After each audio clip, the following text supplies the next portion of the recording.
第124章，八星斗者贺蒙。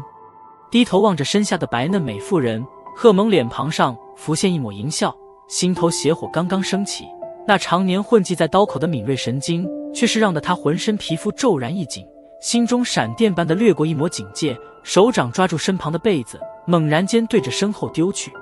吃了！一抹寒光轻易地划开被褥，一道影子快速掠闪进帐篷之内，泛着森冷的剑锋，毫不留情地对着贺蒙脖子划去。突如其来的袭击让得贺蒙脸色大变，身体狼狈地在床榻上一滚，险险地避开了剑锋。一击无果，剑锋毫不停滞，横划而出，一抹寒光掠过帐篷中的火团，然后追击上躲避的贺蒙，在其胸口之上划出一道浅浅的血痕。啊！望着那